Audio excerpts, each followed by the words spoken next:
Hello mga kabayan ko dito sa Taiwan. Ito po ay Ximantong. Alam nyo ba kung paano pumunta rito? Tara, ituturo ko sa inyo. Sa MRT, sumakay lang kayo ng Tamsoy, yung red line. At sa pinaka-terminal, doon kayo mismong bababa. Pagdating sa Tamsoy, lumabas kayo sa exit 2. Sa exit 2, mag-right turn kayo. Sa right turn, doon nyo makikita ang bus station. Lakarin nyo lang to hanggang doon sa bus station. Pagdating sa bus station, ang sasakyan nyo ay 862 or 863.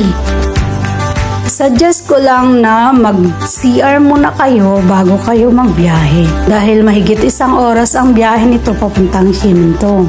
At better na maupo kayo sa left side kasi mas marami siyang view makikita sa seaside banda. Napakaganda po ng tanawin. So malayo-layo pa po ang inyong babiyahe. Kaya i-enjoy nyo lang muna yung view dito sa right side, sa left side.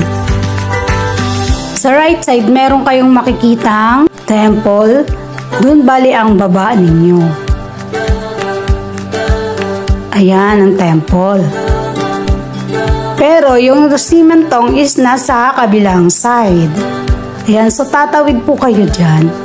Tawid nyo, merong isang parang maliit na bundok. Tapos meron siyang hagdan. Yung aakyat, papunta doon sa cave. Yan po kayo pupunta. So lakarin nyo lang yan pagtawid.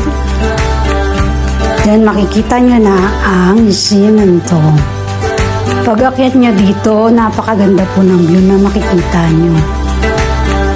It's better na magpakasawa muna kayong mag-selfie, mag-video bago kayo bumaba. Mas may lalakarin pa kayong mas maganda pang view dun sa baba. Mas marami pa kayong pagsiselfiehan at pag-videohan. Dahan-dahan lang sa pagbaba kasi pag kayo ay nahulog, gugulong kayo hanggang doon sa kalsada. Tara, baba na tayo guys. Dahan sa pagbaba.